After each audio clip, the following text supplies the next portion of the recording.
Of course, we did not. Yeah, we did see a bit of a trend coming that they were not performing that strongly anymore. But when they really fall, then you really have a serious problem with the floor space in your shopping centers.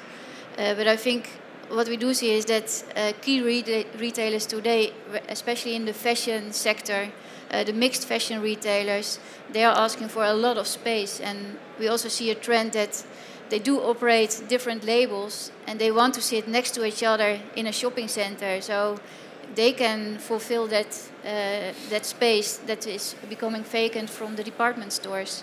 So we do see that other retailers are taking that space. So several retailers or several fashion retailers in one... For example, from Inditex and then operating all the different brands next to each other. Right, okay. And that is, I think, the new anchor situation we have in our shopping centers. Right, okay. Martin, do you have examples of who's taking the space of the old... I think therefore I need half an hour. Okay. But where to focus on? First of all, I mean, you have now the V&D crisis in the Netherlands. Yeah. I think for now 15 years, 10 years, we had the same crisis in Germany already with Karstadt, Hertie, Horten. Mm-hmm. So a lot of department stores disappeared. Yeah. And then again, I think it's all about location. I mean, for property people, that's not new. But it's all about the macro location, the micro location, design of the building.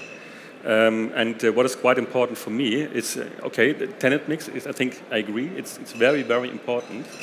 But also, let's say, my main answer for all these changes in the retail world is that people like to shop, which means that you go back to the idea of a marketplace, not just to shop, but also to meet people.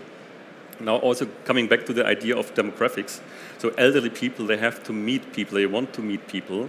Younger people the same. I am the dad of a 13-year-old and she loves to go shopping with her friends. But on the other hand, also going into the internet and order something in the internet. So I think that we really have create a new way of shopping centers, passages, malls, with providing a really good atmosphere where you like to be.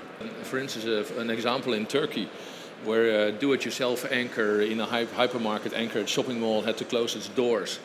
You would expect, okay, what's going to happen there with the retail? And the solution there was found in creating a food and beverage food station, basically a big hall with a lot of kiosks, outlets, restaurants, etc. And the place became more busy than ever. But looking also back to the Netherlands, of course we have had the bankruptcy of Herman, a drama, of course, for everybody involved, municipalities, employees, people working there. But looking there, you see a couple of course, opportunities rising up.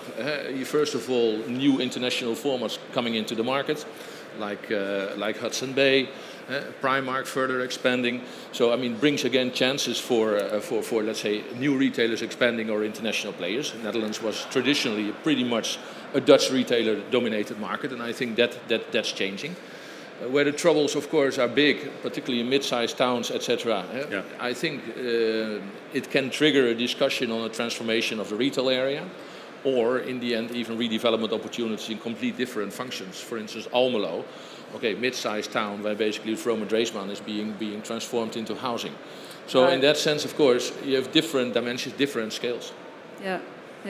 Do you see that happening as well? More transformation in mid-size towns? Well, what we see now that retail and all the things that are happening here in the Netherlands it's part of a more national debate now, and also the focus of the national government with their retail agenda, and a lot of parties focusing on what to do with all the problems in the retail.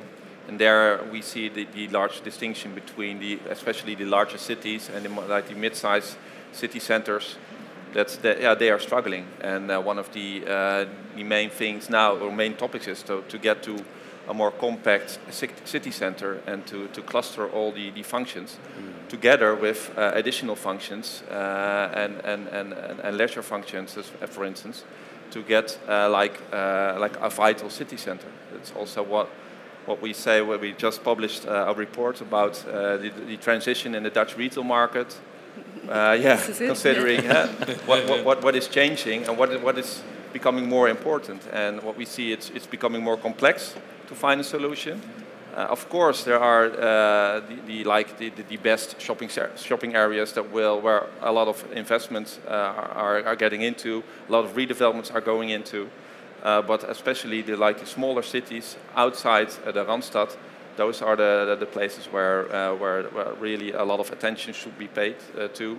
It's already going to, but still you see some, also municipalities making decisions based on a lot of wishful thinking, which also has effect on the inner city. And then I'm mentioning all the debate about the factory outlet centers that are now planned here in the Netherlands.